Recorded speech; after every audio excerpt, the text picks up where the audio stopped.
Welcome to Business Authority Radio, bringing you insights from today's thought leaders, professionals, and influencers. With your hosts, Neil Howe and Craig Williams.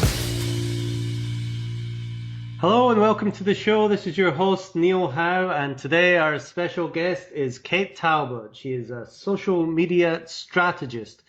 She is a writer, a marketer, a speaker, an entrepreneur who has built an astonishing track record helping brands engage millennials.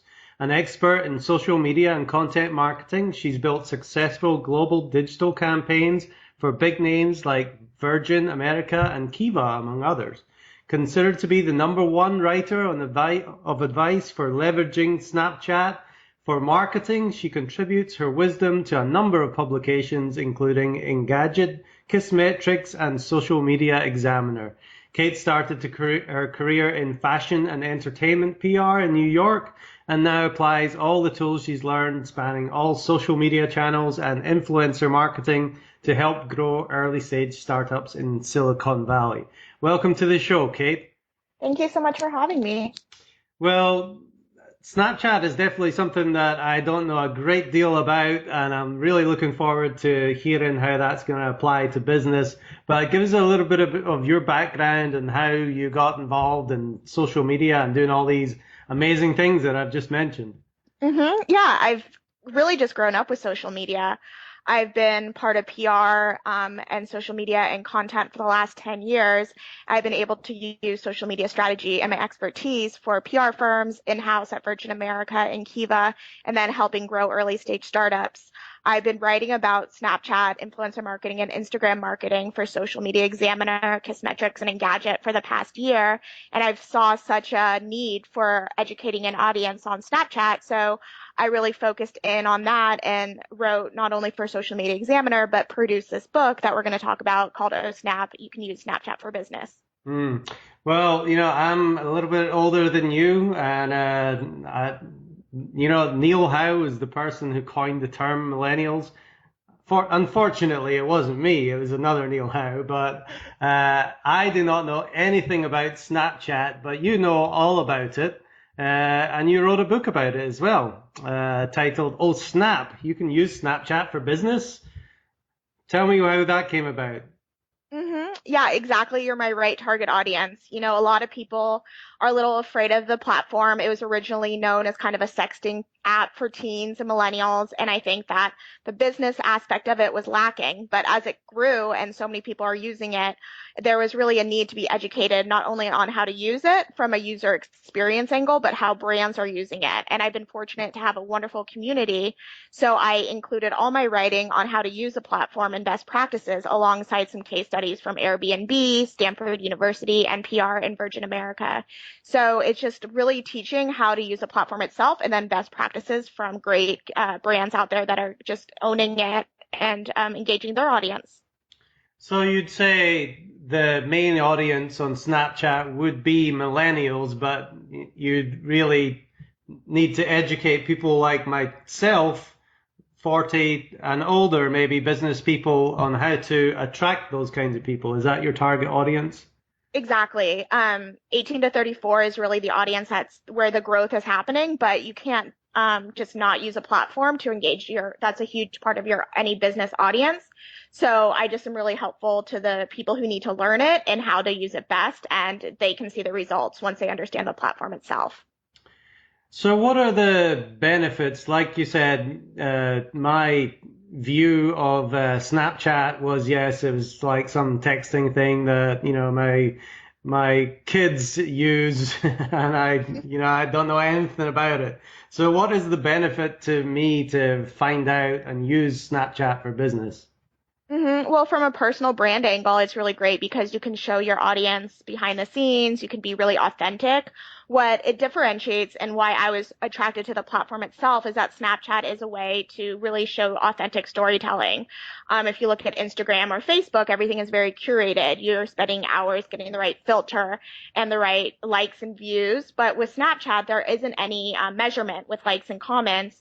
You're just really doing off the cuff, fun storytelling. So what you can do is you can just really show who you are a bit more, whether that's an individual, a personal brand, or a huge brand itself. And in doing so, you can get a lot of insights from your community because they can chat with you, or you can learn what kind of storytelling is resonating because you can see the views that continue or drop off. So there's a lot of positives to it. And I think just starting out and enjoying the platform itself and seeing what value it can bring to you is really the best first step.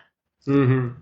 Now, I know there's a few different platforms now that you can kind of tell your story. Facebook Live probably coming along is the biggest one of them, but Instagram also has something as well. Tell me what makes Snapchat different than those two. Well, those are just reactionary to the growth and success of Snapchat. So those definitely don't have the filters that Snapchat does, and it doesn't have the audience that is expected to enjoy what Snapchat organically is. So Facebook Live, again, is great, and I think that it has a lot of value, and Instagram Stories brings in an audience that is already integrated within the platform. But Snapchat itself is just really built itself off of authenticity and not being perfect and just creating stories under 10 seconds, and it disappears as well. So each platform is expanding Instagram and Facebook with vertical video, but I think Snapchat was the originator of it, and they're just trying to follow along and follow the growth.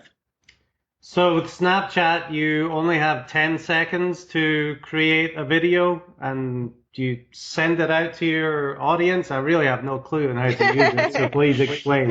Definitely. Well, you can do a video in 10 seconds or a photo in 10 seconds. And what you do is you create a story, and that story is around for 24 hours. You can save it now that they have memories, and you can post that onto your other channels. But what you are doing is each photo or video is 10 seconds long, and you can add an emoji, you can write on it, you can add a sticker, you can add a Bitmoji. You can do so much that is really integrated into the platform itself. And then you can see who's looking at your story by clicking on each photo, and you can see how much user engagement you have, and people can chat with you as well. So it's just a 24-hour narrative that's done within a vertical video, and it's very authentic and real. Excellent. So what kind of businesses do you think really need to use this type of marketing? Is it only businesses that are trying to target the millennials?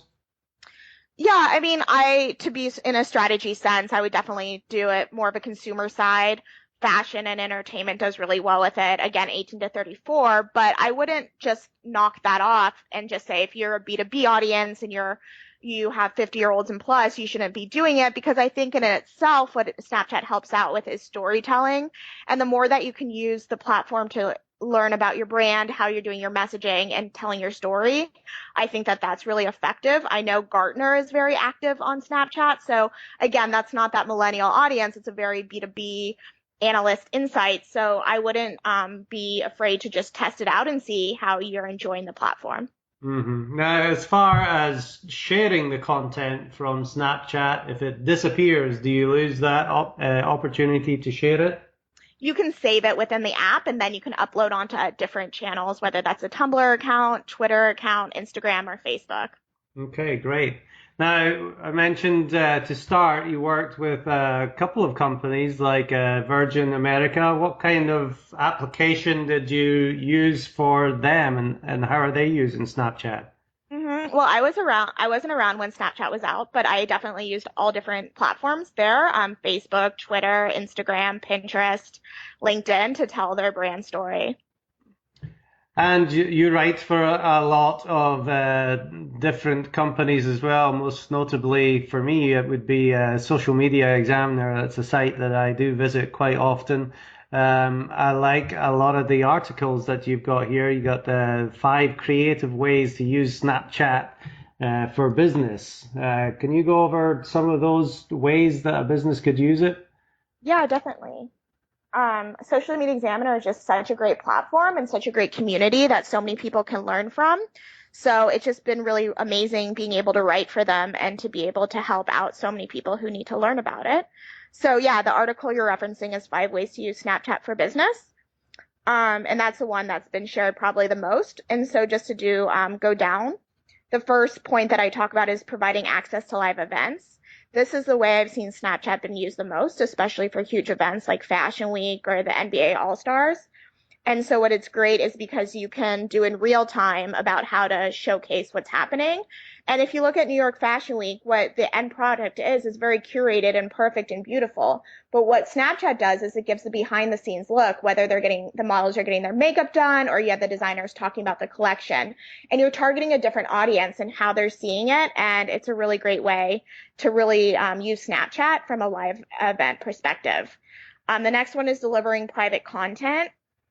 That's very similar to the behind the scenes, but what you're doing is you're having access to designers or individuals or celebrities that you wouldn't have access to normally. And you wouldn't see those behind the scenes kinds of aspects that you would when you get the final magazine article or the final Instagram shot.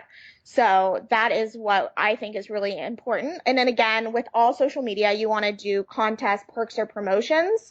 So Snapchat is great because you can ask your followers to screenshot and you have access to see who screenshots it. You can also use and write in promo codes and you can track who's using the promo codes from Snapchat.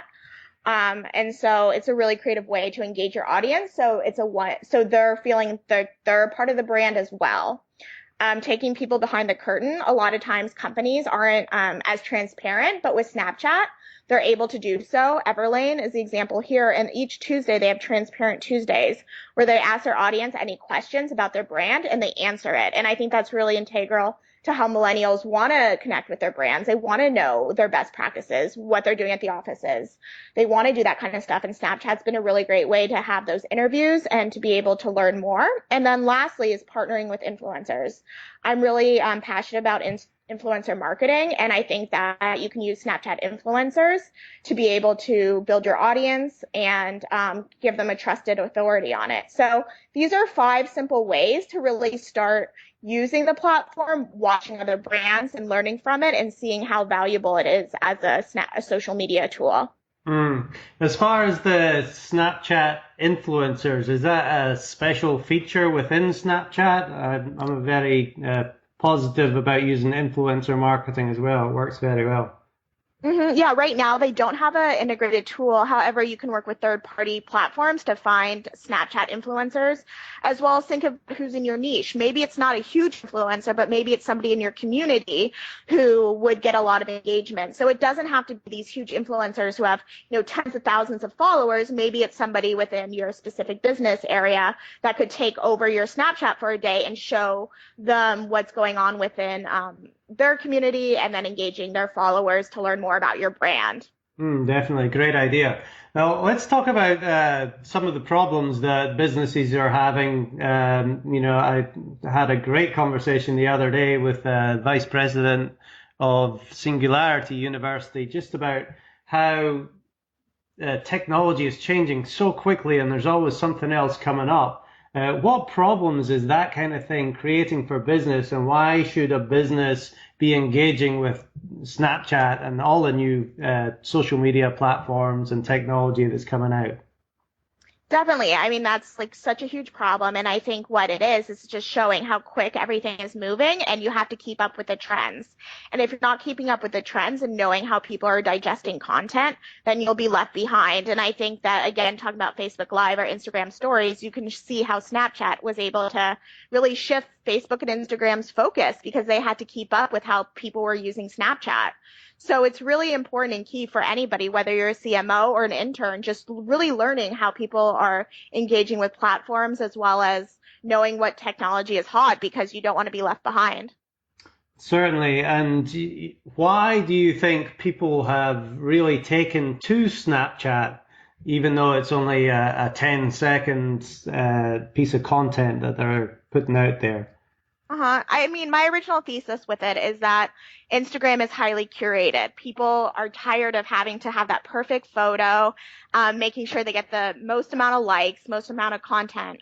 comments. What Snapchat does is it takes away everything. And millennials, one of my favorite quotes is that you send on Snapchat your friends ugly selfies. So what it is you're really showing your friends your real life that's happening in the moment, and it doesn't have to be perfect. And I think that there's a gravitational pull towards that after years and years of making sure you have the most likes, comments, the right filter. And it makes people feel calm with social media because there's a lot of FOMO or anxiety that goes along with it. So I think in general, people just have fun with Snapchat. And at the end of the day, that what makes social media great is it's your social with your friends.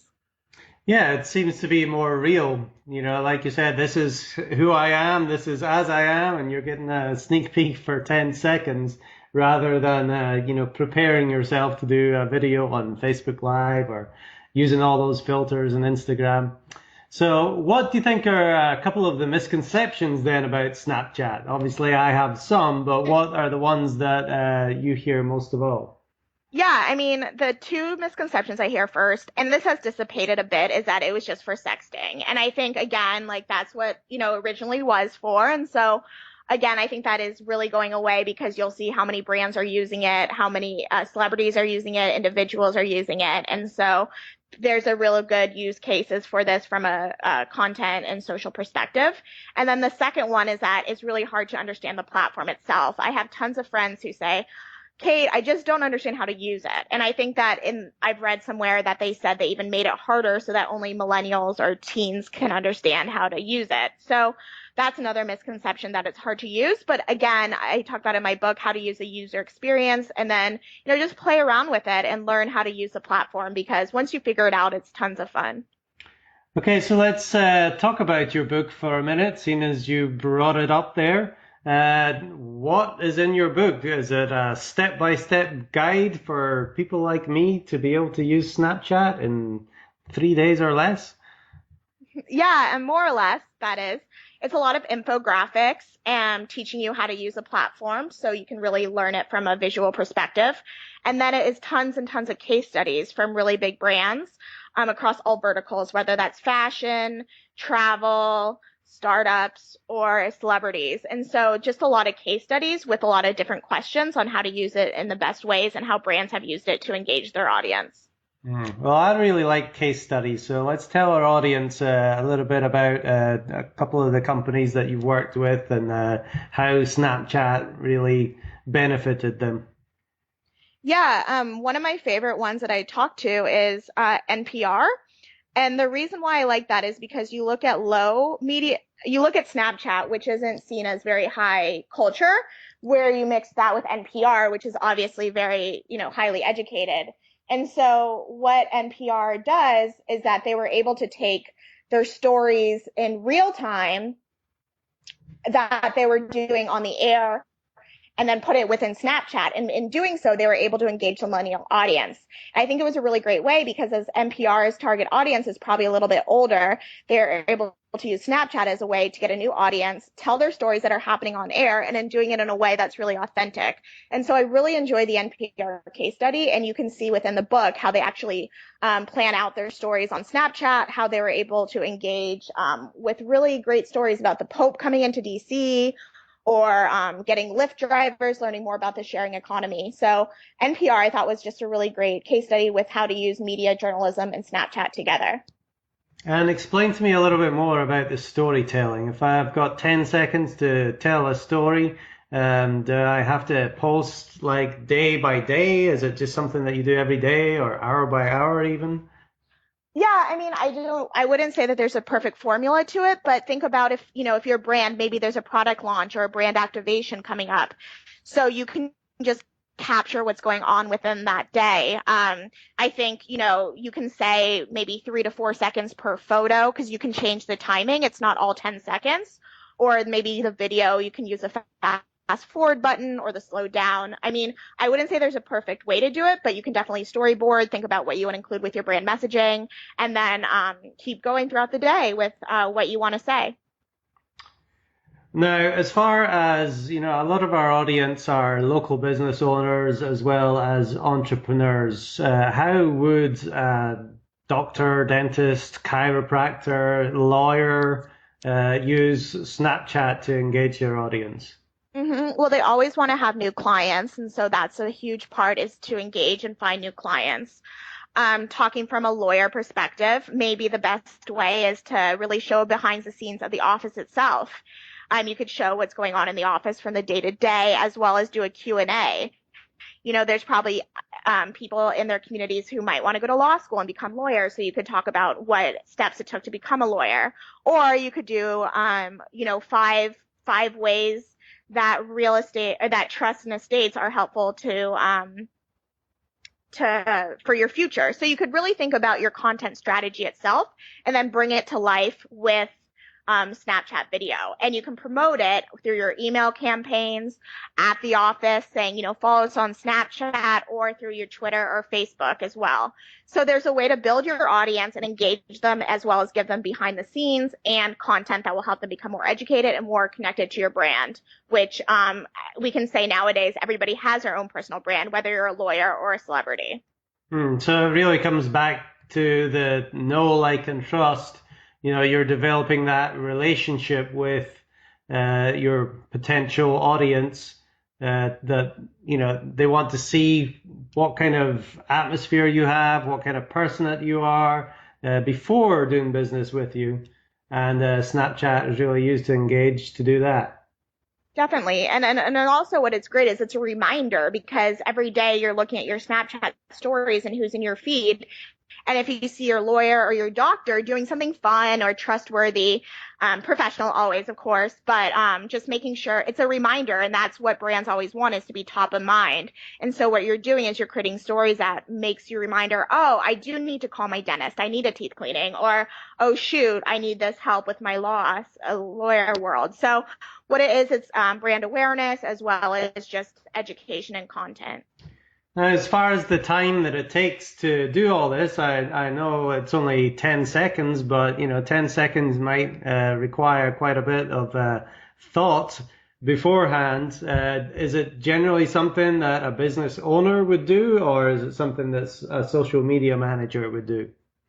It could be either, depending on the scale of your business. Again, Snapchat's all about authenticity, so it doesn't have to be perfect. You can just take a photo, add an emoji, and press send, so it doesn't have to take a lot of thought process. So whether you have a bigger business, it'd be great to do a social media manager because they have the background in it. But if you're a solo practitioner or a small business and you just want to start with Snapchat, I would definitely just have fun with it. See what you can do. And again, it doesn't have to be perfect. You're just learning the platform itself. And even if you look at the big brands, not all their content is very curated. It's very authentic, and they might have storyboarded, but there's not that much difference between what you can create and what they can create within the app. So I think just have fun with it and start using it. Now, my wife and kids try and tell me all about these emojis all the time. Explain to me what an emoji is, because I still don't know, and how is it useful? Yeah, I mean, they might be talking about filters too, so we'll talk about emojis and filters. So an emoji is just a digital way of showing an expression. So whether that's maybe your kids like the crying emoji, which is really crying with laughter, or a smiley face. You can put so many different emojis within Snapchat because they have a large array of it. So you can have fun with it. They have hearts, 100%, fans. I mean, the sky's the limit with their emojis there. What is also what your kids and wife are talking about are the filters that you can put on your face. And what you do is that you can change yourself. You can become a dog. You can put a raspberry on your face. You can change your voice to become a bee. And I'm sure that's what your kids are talking about because I have too much fun with my nieces and nephews playing with the filters on it. So that's something that people really love to engage with in this app itself because you can just change your whole look and have fun with it and tell your story. And you might as well be a dog while doing it. Yeah, well, unfortunately, I think there's quite a few pictures of me like that out there in Snapchat. My kids are always coming up and trying to take a selfie with me and add something to me that I obviously need. So, Kate, what does the future look like for not only Snapchat? Where do you see where it's going? And what about social media for business in general? I mean, I think that all these platforms are just expanding out. I think influencer marketing is going to become a huge part of Snapchat. I think they're going to be focusing on additional ways to utilize influencers to help brands build out. So I wouldn't be surprised if that was the next thing that they're going to be looking at. Social media for business, I think, it's always getting more and more targeted. If you look at Facebook advertising, it's a great way to find new clients, expand your brand, and monetize. So the ad platforms across all these social channels are really what's key, and it's going to be driving business and leads and monetization of your brand. So that's what I think is going to be the future, is just really the more and more platform add-ons. Mm-hmm. Now, explain to me, because I think this is very important and I want the audience to understand this as well. What exactly is influencer marketing, and what steps should a business owner take in order to, take those steps to engage with influencers? Well, a social media influencer in itself is somebody who has a lot of followers and is trusted for their opinions. You can find them within each niche that you're within, whether that's a fashion blogger or a sports photographer, and they just are really trusted and they're followed by so many people. So what a lot of brands are doing is that they're partnering with these influencers to feature their products or to do takeovers for the day, whether that's on Instagram, Facebook, or Snapchat. And so influencer marketing is a great way so that you can promote your product without it being just a brand talking down to their audience. It's using influencers to do so in a more organic fashion. And, the influencers that we generally, see in business are, the Mark Cubans and the Jeff Bezos and these kinds of people. But are there influencers within each niche, and what's the benefit of talking to them and working with them to enhance your own business? Yeah, I mean, those are huge influencers. And I could say that most businesses out there don't have access to their kind of probably what they're asking for. So there are influencers across all different price points. There's some really great third-party tools. I recommend Captivate. What they do is that they're able to give you analysis of their engagement, how many more views, likes, comments, followers you get when you work with an influencer, and how to best work with that audience to talk to them in the most practical ways that they're used to. So influencers across all price points. You can also find them yourself through just searching through keywords on Instagram or Twitter, and then just thinking about how to look at the metrics and the data to see if they were helpful to your brand or if there was any change at all. Well, Kate, I have certainly learned a lot today. If there's something that we haven't really talked about yet that you'd like to include, or a last point, what would that be? I would just say, don't be scared of Snapchat. I would have fun with it, play around with it, connect with your friends and family first, and then start thinking about how you want to use it for your business. But I think it's going to be the future, and it's been able to change a lot of other social media platforms. And I would definitely not be scared to get out there and add a dog filter to your face, add a bumblebee voice, and just start sharing. Just sharing that you're a real person and people want to do business with real people, I guess. Exactly. I think that's at the end of the day. People just want to trust who they're working with and know that they're great, nice people. Well, Kate Talbot, she is a social media strategist. Thank you very much for taking the time to chat with our audience today. Thank you for having me. Now, before we leave, we've got your book, Oh Snap. You can use Snapchat for business. I see it on Amazon here. Are there any other places that you can pick that up? And what is the best way for people to get in contact with you? Definitely. Well, right now it's just on Amazon, but it will be on Nook as well as printed copies soon enough. And then the best way to contact me is through Twitter at Kate Talbot 2. You can go to my website, which is katetalbot.me, or connect with me on LinkedIn, and that's just my name, Kate Talbot. And I'm highly responsive, and I look forward to connecting with your audience. Great. Well, I've really enjoyed chatting to you. And like I said, I've learned a lot. I'm definitely going to have to look into Snapchat. And maybe I'll get my 8 and 9-year-old to, tell me a little bit more about it too. Sounds good. All right. Well, thank you, Kate. And to our audience, thanks for listening. Hit that like button and share, and we'll see you next time on the show. You've been listening to Business Authority Radio with Neil Howe and Greg Williams. To learn more about the resources mentioned in today's show or to listen to past episodes, visit businessauthorityradio.com.